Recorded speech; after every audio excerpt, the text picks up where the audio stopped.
In this lesson, we're going to combine these different rhythmic figures, and obviously there's a lot of stuff you could do here, but I'm going to give you some ideas and some food for thought, and you can develop them on your own.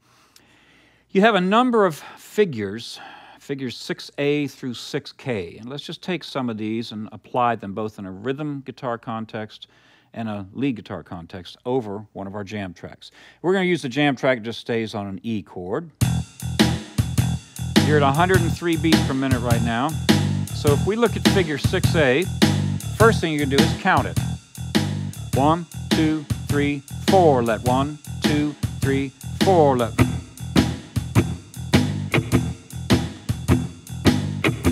I'm using an upstroke at the end. We're on an E chord, right? So we could just go back to our E7 chord, and we got a solid rhythm guitar part that's going to be right in the pocket.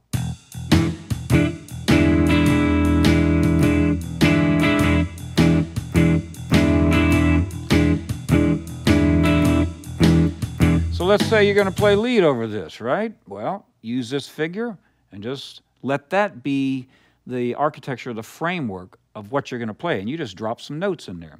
Go to your E minor pentatonic diagrams, going back up the 12th position, and just get something going.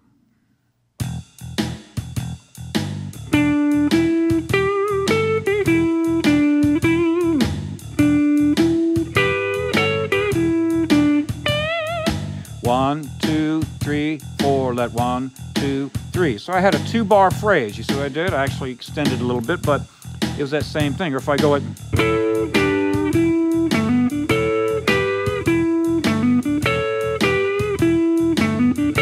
Now, is that right? I went 1, 2, 3, 4 triplet because I'm playing 3 notes. I just want to see if you heard the difference. Yet, it's that same idea, just enhanced. So every place, here's a little guideline. In each of these examples, or whatever you come up with, if you decide to play 2 notes in one beat, you're playing swing eighths. 1, let 2, let 3, let 4, let... You can always enhance it by playing the entire triplet, because remember, your swing eighth notes are just the 8th note triplet without that middle note. So if I go, I'll do it slowly. 1, 2, 3, 4, let 1, 2, 3, 4, let 1, 2, 3, 4 triplet, 1, 2, 3, 4 triplet. Do you see it's the same general idea, but it's sort of enhanced. It's rhythmically a little more active, but it's the same idea. That was figure 6A. Let's look at figure 6B. Now, how is this varying? And as a matter of fact, I want you to look at figures 6A through 6D. In each measure, you have 3 quarter notes, and then you have one of your swing eighth figures, meaning the quarter note and the 8th note with the triplet mark over them. I've simply displaced them and shifted them from beat 4 to 3 to 2 to 1, right? Okay, so here we have in figure 6B the same idea, but it's just shifted back a beat. It would sound like this. 1, 2, 3, let 4. 1, 2, 3, let 4.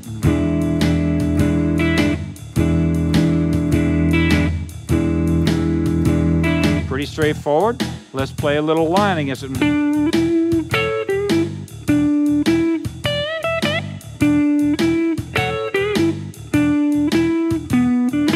see how it works? All right, let's have a little fun. Let's combine figures 6A and 6B to get a 2-bar phrase.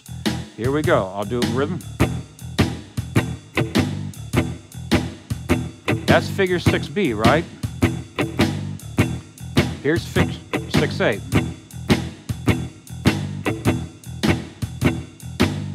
So we could put those together like this. So I'll go 6A, 1, 2, 3, 4, let 1, 2, 3, let 4.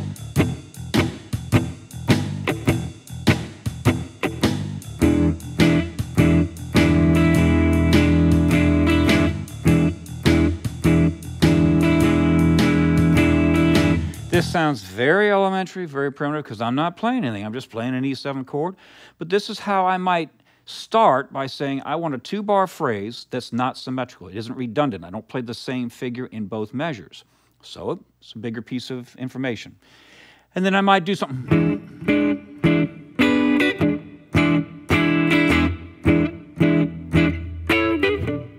I might throw something in different, a different chord, a different idea, different inversion, okay? And that's a great way to get off the ground on this. What about your soloing? Let's try that same approach here. We'll go figure 6A and then figure 6B.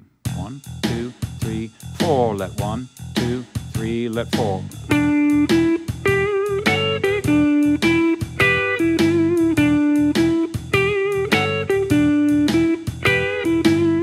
And do you see you're getting some music now? This is something that I find beginning students have trouble with because they just say, I had a guy just yesterday comes in and says, you know, all my playing, I just go up and down, and it sounds the same, and I'm just playing a lot of notes.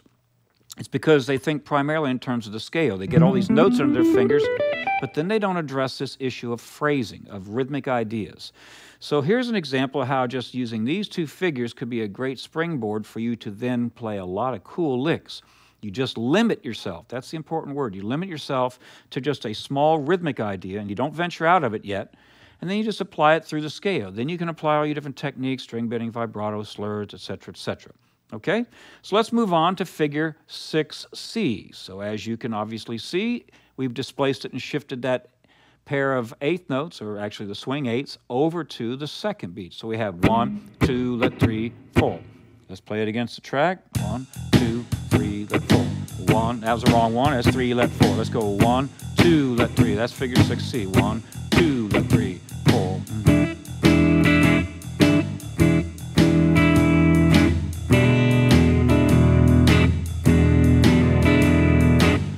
Let's put some of these together. We might put 6C with 6A. All right, let's see what that sounds like.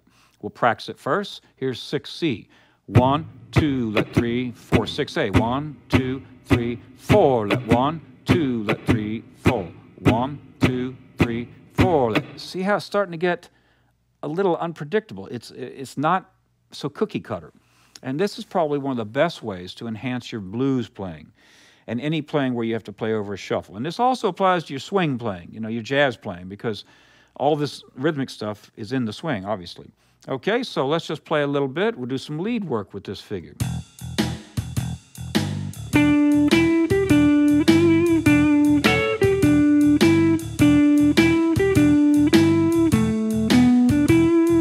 I just answered it. You see, in that case, I maybe played figure 6C 3 times. 1, 2, let 3, 4. 1, 2, let 3, 4. 1, 2, let 3, 4. 1, 2. And it might go just anything, just mixing them up.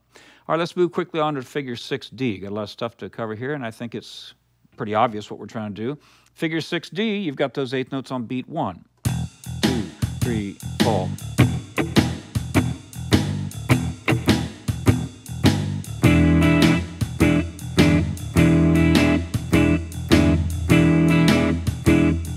Right? I want to point this out. It sounds kind of elementary, what I'm doing, because I'm not changing chords very much, but I'm playing all the time. Use these as a guideline to get you started, and then perhaps put some rests in there. Now, as the name implies, a rest means you don't play. So if I take figure 6D, and I go 1, 2, let 3, fall. 1, 2, let 3, fall. The point is that I'm playing a quarter note on beat 1 and swing eighths on beat 2. Then I don't play on beats 3 and 4. And that opens these things up and makes them sound a little more in and out of the mix. It's not so elementary, you know, amateur, where you're playing all the time. Remember, you don't need to play all the time. It's better to leave some space for the other instruments in the band. Okay, so let's look at what I've done in figure 6E. I simply combined a figure, and it's symmetrical in that on beats 1 and 3, we have quarter notes. Beats 2 and 4, we have the swing eighths. The symmetry in this helps propel it along, and there's a time and a place for this. So let's count it. 1, 2, let 3, 4, let 1, 2, let 3. Let's. Makes sense? Play a chord.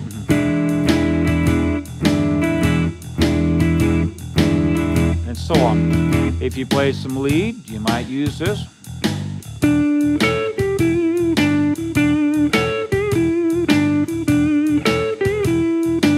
See, it sounds typical of melodies, of themes in blues tunes. Let's go on to figure 6F. Here I've switched it around. It's not symmetrical. The latter part of the measure, beats 3 and 4, are the same as in the previous measure, but we flipped it, so it's kind of tricky when it starts around. Now, so you won't get confused on this, I'm going to play a little more slowly here.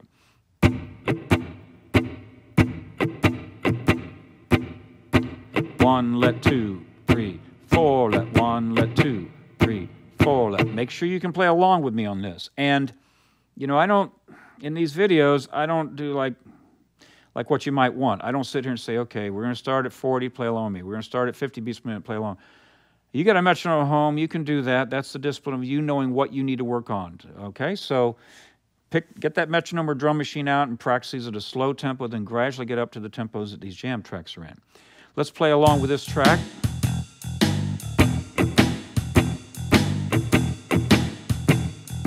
One, let 2, 3, 4, let 1, let 2, 3, 4, let.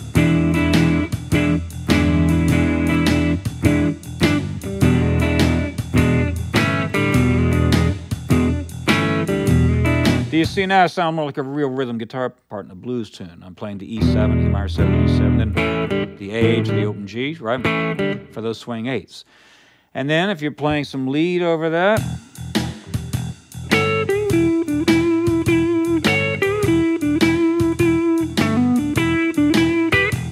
and then next thing you know, you're probably going to just start shooting off and playing some cool stuff on your own. You'll be in the grid, and this will help you. But if you aren't comfortable, don't start trying to just be Mr. Creative. Make sure you know where you are rhythmically at all times. Once you get that, drummers are going to love you because you're not going to be fighting them. Everybody in the band's going to love you. And who knows? Maybe you'll have a hit record. All right, so let's look at the next figure. In figure 6G, we venture away from just the swing eighths and include the entire triplet. Remember earlier on I said that any figures that have swing eighths, you could go to triplets and vice versa. Because if you're playing the triplet, you've got all 3 subdivisions of the beat.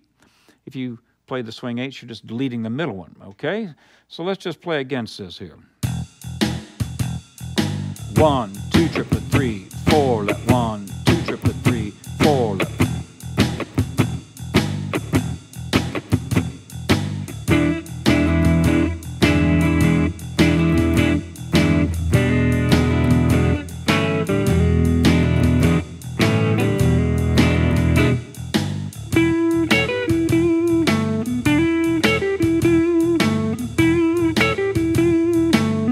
I just demonstrated the rhythm guitar part and the lead part using Rhythmic figure 6G. In figure 6H, we have the triplets up front and swing eighths, quarter, swing eighths. So here we go. 1, 2, 3, 4.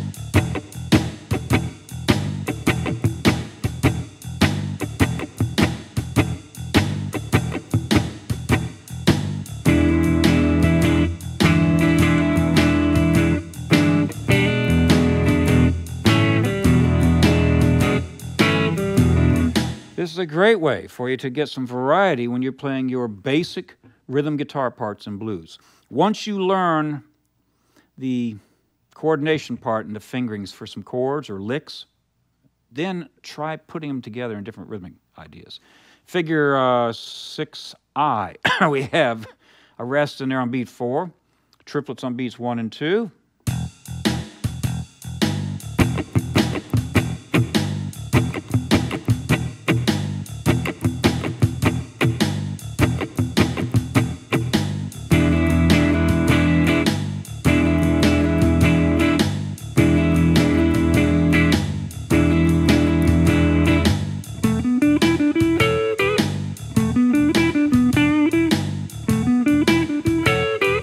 Get the idea. Figure 6J. Here we introduce something that up to this point we haven't done. You either rested or you played on every beat. The first time we rested was in the previous example. I mean, I talked about how you could leave it out. But in figure 6J, you will notice a tie from the let of 2, and that's the way we would term it, because you have 1, 2, let 3, 4 triplet, 1, 2, let 3, 4 triplet. Okay? You know what I'd like to do on this one so that you feel it? Let's go back to our slow blues track. This is very slow. 1 triplet, 2 triplet, 3 triplet, 4 triplet, 1, 2, let 3, 4 triplet, 1, 2, let 3, 4 triplet. It's real easy to push the tempo on these. Make sure you lay back, you don't push it. Back to what we had, if you're playing along, let's say right here. Now in this, we got the E7 and the A7, so you might go like...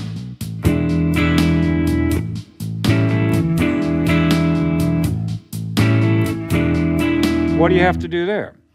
If you have that E7 tied over, you're going to clash because the chord's going to an A7. You've got 2 beats of E7, 2 beats of A7. So this figure's not going to work unless you actually put a rest in on beat 3, correct? So let's go back to some of our other shuffles.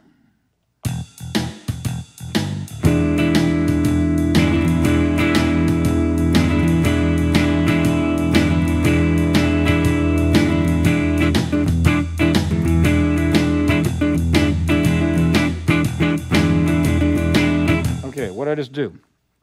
I didn't play figure 6J. I just gave you a little preview of how you could play against a shuffle.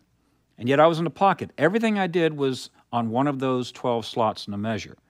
But once you understand this, you can have a ball playing rhythm guitar. All right, let's go ahead and apply. I don't want to do the fast tempo there for you. Let's slow it down a little bit here. We're going to play figure 6J. 1, 2, let 3, 4 triplet. 1, 2, let 3, 4 triplet.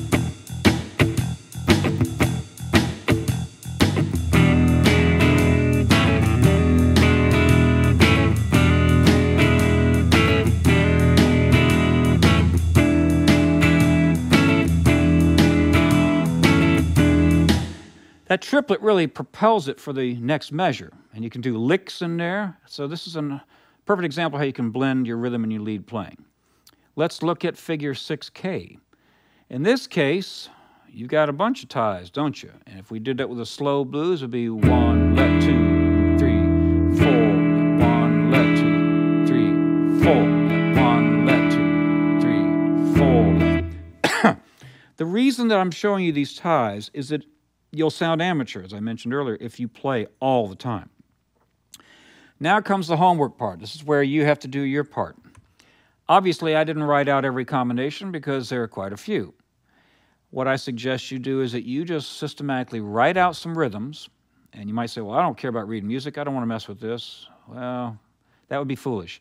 If you write out these rhythms, and just do a little bit every day or a little bit every other day, write out 1 or 2 figures and then count it and then play it with deadened strings and then apply it to your rhythm playing and your lead playing, you'll be amazed how you start to have an internal clock. And you'll have a huge inventory of actually being able to create patterns on the fly. It'll also technically equip you for all the little tricky things that might happen playing in and out of the beat. And it's really crucial that you spend a lot of time on mixing quarter notes, swing eighth notes, and your triplets. And don't forget, you've got a lot of different rests. And, you know, half notes, the chord's ringing 2 beats, dotted half is ringing 3 beats, whole note's ringing 4. So apply all of your different rhythmic values, and when you play a rhythm guitar part, especially in rhythm guitar, leave some space. I can't overemphasize that.